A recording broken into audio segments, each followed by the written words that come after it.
جب بھی انسان کے پاس مال آ جائے اور وہ اس سے ہی سب کچھ سمجھنے لگ جائے تو سمجھ لیں کہ اس کی تباہی یقینی ہے، اخلاقی لحاظ سے، ایمانی لحاظ سے، معاشرتی لحاظ سے، روحانی لحاظ سے، آخرت کے لحاظ سے وہ دنیا کا گھٹیا ترین، فضول ترین، احمق ترین اور بدترین انسان وہ ہوگا۔ اللہ تعالیٰ نے اس حوالے سے بھی ایک مثال پیش کی، یہ اللہ کے قرآن کی آیت ہے، اسے ذرا سن لیجئے۔ إن قارون كان من قوم موسى فبغى عليهم وآتيناه من الكنوز ما إن مفاتحه لتنوء بالعصبة أولي القوة إذ قال له قومه لا تفرح إن الله لا يحب الفرحين وابتغ فيما آتاك الله الدار الآخرة ولا تنس نصيبك من الدنيا وأحسن كما أحسن الله إليك ولا تبغ الفساد في الأرض إن الله لا يحب المفسدين۔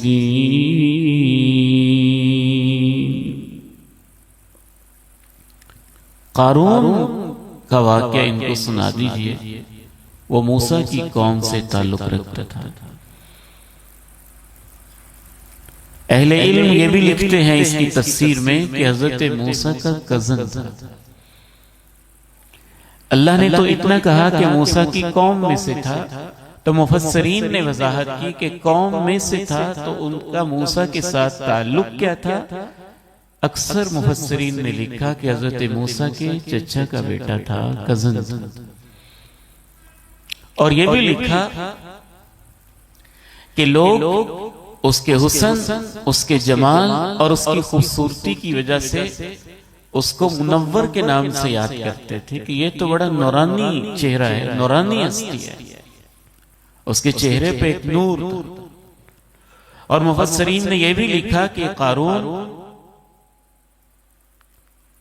تورات کا عالم بھی تھا، اور یہ بھی لکھا کہ اس کی آواز بہت خوبصورت تھی، جب تورات پڑھتا تھا تو لوگ حیران رہ جاتے تھے۔ اب اس کے پاس مال آنا شروع ہو گیا، مال سنبھالنا اور مال آنے کے بعد اپنی اوقات میں رہنا یہ ہر انسان کے بس کی بات نہیں ہوتی، بہت کم لوگ ہوتے ہیں۔ اور مال آیا بھی اس کے پاس اتنا آیا، کتنا آیا وہ بھی اللہ نے نقشہ کھینچا۔ وَآتَيْنَاهُ مِنَ الْكُنُوزِ مَا إِنَّ مَفَاتِحَهُ لَتَنُوءُ بِالْعُصْبَةِ أُولِي الْقُوَّةِ، ہم نے اس کو اتنے خزانے دیے کہ ایک طاقتور جماعت بھی اس کے خزانوں کی چابیاں اٹھاتے ہوئے ایک طرف ڈھلک جاتی تھی۔ آپ نے ہاتھ میں بالٹی اٹھائی ہو اور وہ بالٹی زیادہ وزنی ہو تو آپ تھوڑے ایسے ہو جائیں، اس کو کہتے ہیں تنو، کہ ایک بھاری بھرکم جماعت بھی اس کے خزانوں کی چابیاں اٹھاتے ہوئے ایک طرف ہو جاتی۔ اب بعض مفسرین نے لکھا کہ اس کے ملازمین اتنے زیادہ تھے کہ بہت سارے ملازم اس نے صرف خزانوں کی چابیاں اٹھانے کے لیے رکھے ہوئے تھے۔ بعض مفسرین نے یہ لکھا کہ صرف ملازمین ہی نہیں تھے، اس کے خزانوں کی صرف چابیاں جب لادی جاتی تھیں تو 60 خچر کے اوپر خزانوں کی چابیاں لادی جاتی تھیں۔ وَآتَيْنَاهُ مِنَ الْكُنُوزِ مَا إِنَّ مَفَاتِحَهُ لَتَنُوءُ بِالْعُصْبَةِ أُولِي الْقُوَّةِ، اب بڑے فخر کے ساتھ نکلا ہے، نیک لوگ، متقی لوگ اور قوم کے ہر طرح کے لوگ وہاں جمع ہیں، اور اس کے اس پروٹوکول کو دیکھ رہے ہیں اور اس کے انداز کو بھی دیکھ رہے ہیں کہ تکبر میں آ گیا۔ کتنی باتیں سمجھاتے ہیں یہ بھی آپ گن لیں، ہر مالدار کے لیے ایک پیغام ہے۔ پہلی بات یہ کہتے ہیں لا تفرح ان اللہ لا يحب الفرحین، اللہ نے تجھے بہت دی ہے لیکن تکبر نہ کرو، تکبر والے اللہ کو پسند نہیں۔ وَابْتَغِ فِيمَا آتَاكَ اللَّهُ الدَّارَ الْآخِرَةَ، جو کچھ اللہ نے دیا ہے آخرت کو یاد رکھو اور اپنے مال کو خرچ کر کے آخرت کے گھر بھی بناؤ، غریبوں کو دو، مساکین کو دو، فقراء کو دو، یتامہ کو دو، دین کی راہوں میں دو، خیر کے کاموں میں دو۔ تیسری بات یہ کہتے ہیں وَلَا تَنْسَ نَصِيبَكَ مِنَ الدُّنْيَا، ہم یہ نہیں کہتے سارا دے دو، اللہ نے تمہیں دیا ہے، دنیا میں بھی عیش و عشرت کرو، مزے سے رہو، اچھا پہنو، اچھا کھاؤ، اچھا پیو، دنیا بھی خوب انجوائے کرو، کوئی مسئلہ نہیں۔ وَأَحْسِن كَمَا أَحْسَنَ اللَّهُ إِلَيْكَ، اللہ نے تمہارے ساتھ اچھا سلوک کیا، تم اللہ کی مخلوق کے ساتھ اچھا سلوک کرو۔ پانچویں بات یہ کہتے ہیں وَلَا تَبْغِ الْفَسَادَ فِي الْأَرْضِ إِنَّ اللَّهَ لَا يُحِبُّ الْمُفْسِدِينَ،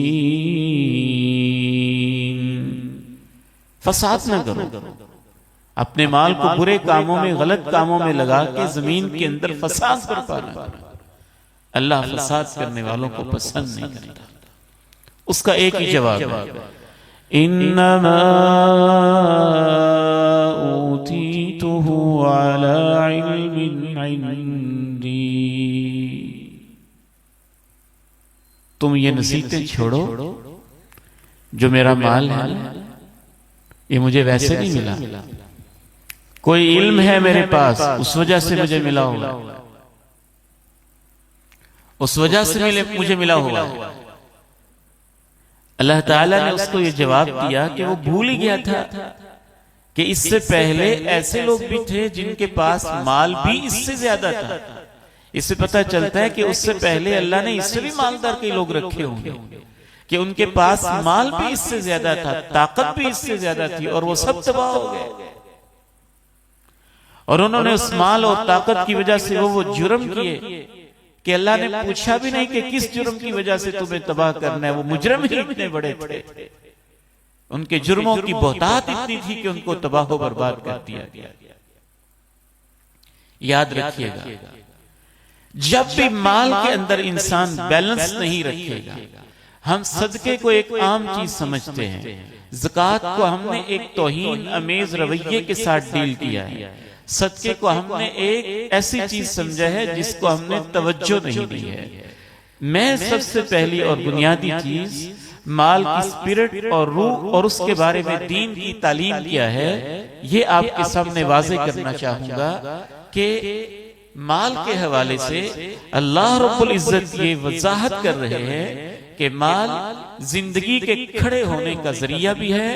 زندگی کی بنیاد بھی ہے، اور اگر انسان اس کی محبت میں گرفتار ہو جائے تو یہ انسانوں کو تباہ و برباد بھی کرتا ہے۔ اور اللہ کے پیغمبر یہ خطرہ محسوس کر رہے ہیں، مجھے اپنی امت کے بارے میں یہ ڈر نہیں ہے کہ ان میں غربت آ جائے گی، مجھے تو یہ ڈر ہے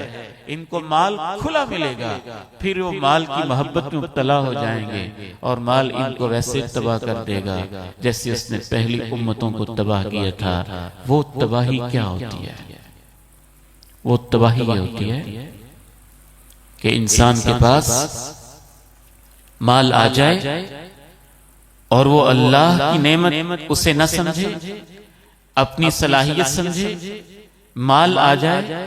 اس کی محبت میں گرفتار ہو جائے، مال آ جائے اور خزانے اکٹھے کرنے لگ جائے، مال آ جائے اور اس کی محبت کے اندر اتنا مبتلا ہو جائے اور اتنا اندھا ہو جائے کہ ہر چیز مال کی نگاہ سے دیکھنے لگ جائے، جب کوئی فرد یا خاندان یا معاشرہ یا دنیا اس نہج پہ پہنچ جائے گی، یقینی بات ہے اللہ کی قسم بھی اس پہ اٹھائی جا سکتی ہے کہ وہ فرد، وہ خاندان، وہ معاشرہ، وہ دنیا تباہ ہو جائے گی۔